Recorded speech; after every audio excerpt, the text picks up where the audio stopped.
Research in the professions oftentimes follows a very strategic and targeted process. In the professions, oftentimes you'll start with a problem statement. That problem will be assigned to you either by a supervisor, a manager, another individual within the organization. Your role within the profession oftentimes is to come up with a viable solution or recommendation to that particular problem. As part of this process, you're going to be investigating a number of potential solutions, and we can see this progression in thought process and research through the stairs which are depicted on your slides right now. So you start with a problem statement, you then investigate all the potential solutions that are out there. You narrow then those potential solutions down to your top recommendation or maybe your top 2 or 3 recommendations, and you provide justification, a rationale, or a reason as to why you think your recommendation outweighs all the other potential recommendations that are out there. Throughout this process, you need to show that you're unbiased. In your decision process, you also need to demonstrate thoroughness of the research that you're conducting and that you're utilizing vetted and authoritative resources, which in this case, oftentimes for the professions, are trade publications or professional publications. As we've discussed, over 97% of professionals use magazines or publications in their field because of that very element of being reliable and vetted through the editorial process. As we discussed previously, oftentimes that editor in the vetting process for professional and trade magazines and publications is also an expert in that given profession. Those trade publications provide specific information related to the profession, and they're also willing to investigate new and unusual solutions to a particular situation that the profession might be facing or challenge that the profession is encountering. So in this, by going ahead and showing that justification of the solution, showing what resources you drew upon to make your recommendation, it allows you to demonstrate that expertise. You know what's expected of you as a professional. You're knowledgeable as to the research within your particular field, the new techniques and strategies that they're using, and it also allows an opportunity for you to shine with your employer, particularly because within the professions, not only are you going to investigate the potential solutions, you're going to provide justification for the solution you're recommending, but then you have the opportunity to provide implementation steps for that recommendation. In some situations, that implementation of recommendation could be a simple timeline outlining, on a monthly, semi-annual, or annual process, each phase of the recommendation where it would actually be implemented and the progression from point of initiation to point of actual project completion. In other situations, they just want to know what resources are going to be required, how many people, what technology resources are going to be needed for it.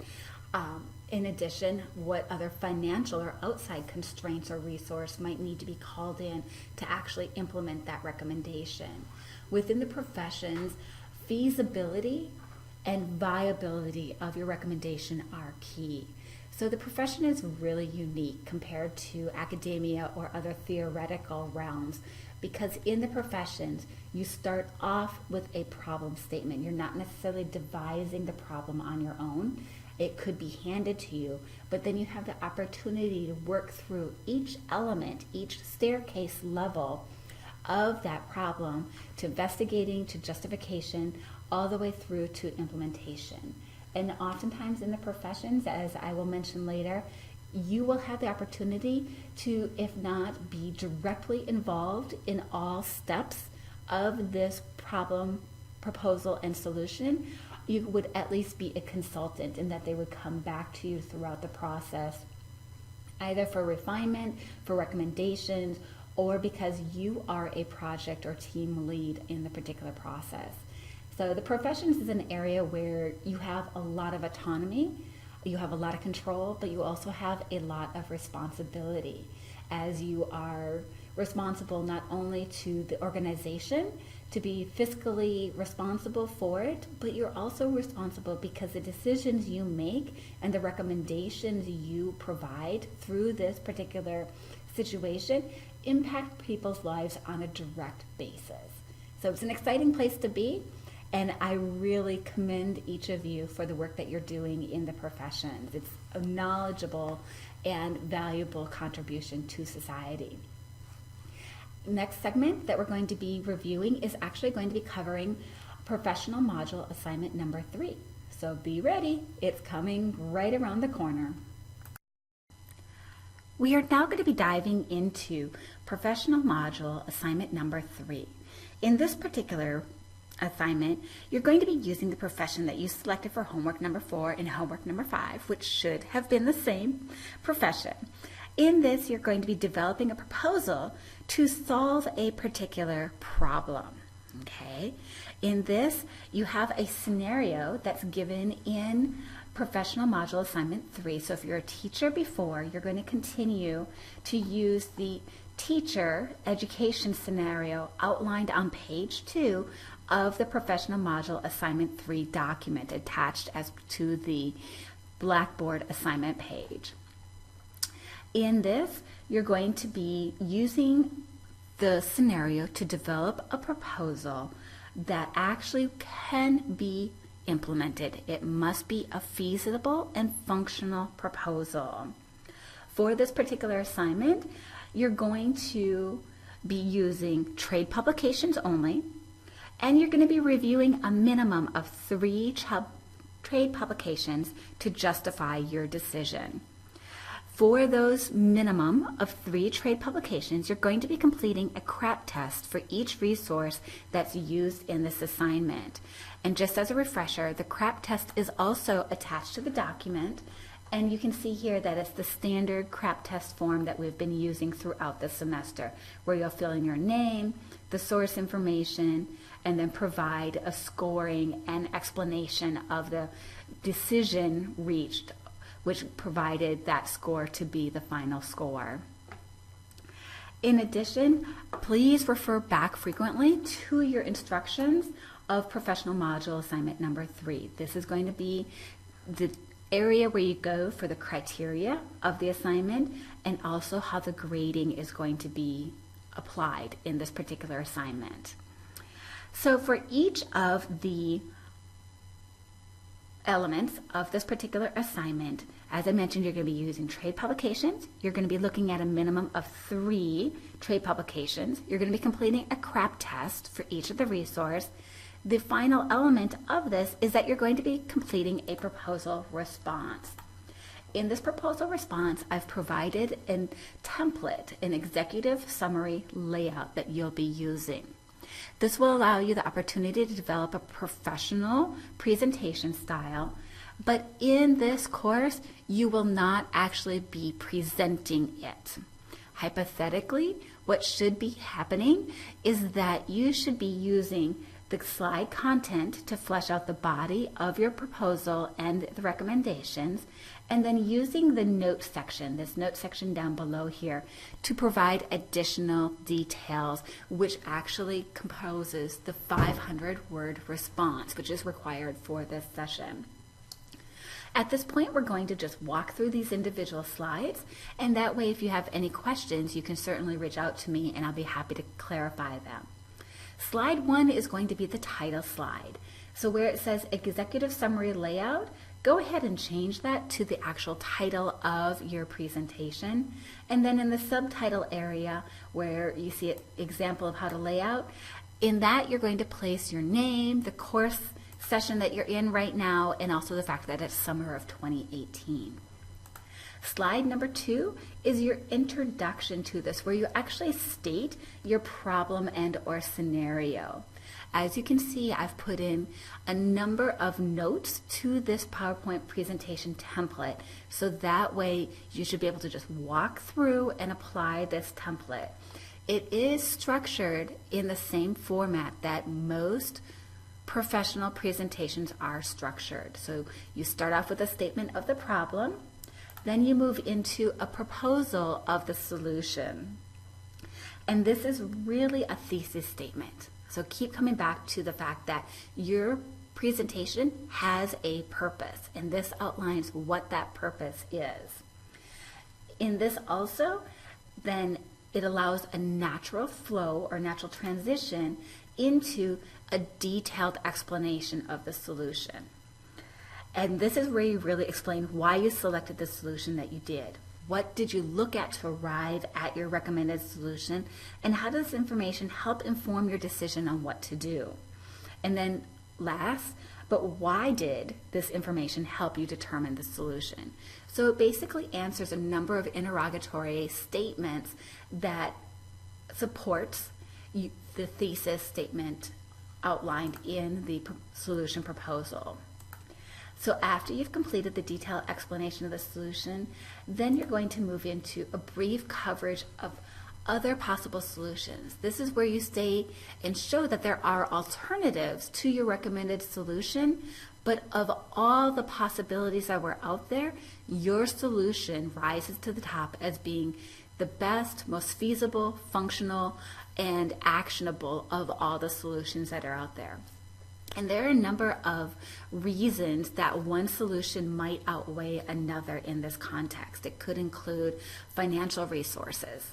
You know, if a solution costs $10,000, but your budget is only $3,000, obviously the $10,000 option is not going to be financially responsible given your particular scenario. Same is also true for time constraints. You might only have 6 months to implement a particular solution, but if something else is out there that looks fabulous and takes 3 years, obviously that's not going to be a viable solution in this particular setting. So outline in detail why your solution that you're recommending outweighs the other alternatives. After you've done the brief coverage of other possible solutions, indicating that you're thorough in your research process, you're going to outline the implementation phase. And this is how the audience that is reading this presentation and listening to the notes, which would be presented obviously, can take this and move forward with it. One of the benefits of the professions is that you have a problem and you can present a number of viable solutions for it. But within the professions, oftentimes, you're going to be involved in the implementation or action phase, which is also a burden of responsibility, because if the implementation doesn't go smoothly, oftentimes in professions, they can come back to you and ask that, why didn't this go well? This is really an accountability measure that you see in the professions that you would not see in other areas, because you're still part of that process. The final phase of this, after you complete the implementation slide, is going to be providing a detailed reference list in APA format. So all the sources that you cite throughout the course of this presentation need to be included in your reference list, which is the last slide of the template. So that is a brief walkthrough of the executive summary PowerPoint. As I mentioned, refer back on a regular basis to the instructions contained in Professional Module Assignment 3. That's going to outline the criteria, how the grading is going to be applied, and also page 2 contains the various scenarios that you'll be selecting based upon the profession you selected in homework number 4 and homework 5. As I mentioned before, when you submit your content through Blackboard, you're going to be submitting not only your executive summary in either PowerPoint or Google Slides with detailed notes containing a minimum 500-word response outlining your proposal, you'll also be submitting a minimum of 3 CRAP tests that show the resources reviewed for this particular assignment. Keep in mind that trade publications only are going to be used for this, and that your response should be placed in the notes section of the PowerPoint slides or Google Slides, not in the slides themselves. Your slide content should be short, concise, and succinct. The presenter, whoever it may be, whether it would be you or if you are called away in a hypothetical situation and someone else needed to step into your shoes and do the presentation, should be able to seamlessly provide this presentation to an audience.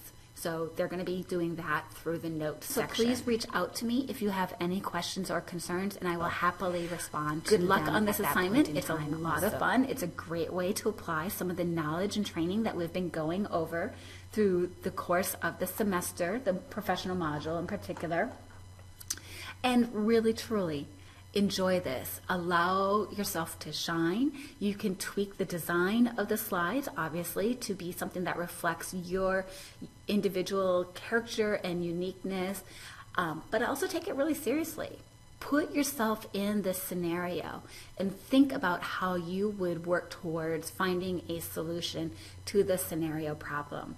I know you can do it. This is really exciting, and it does give you an opportunity to really show that your expertise is growing. You know what's expected of you in a professional in this situation. And also it allows you the opportunity to show your employer that you're going to be thorough in the research. So once again, you're developing those skills that employers want to see. And obviously, by using authoritative resources in the trade publication, it's going to show that your research can be trusted as you move forward into the professional environment. Good luck. Reach out to me if you have any questions, and I am definitely here for you. I look forward to receiving your final reports.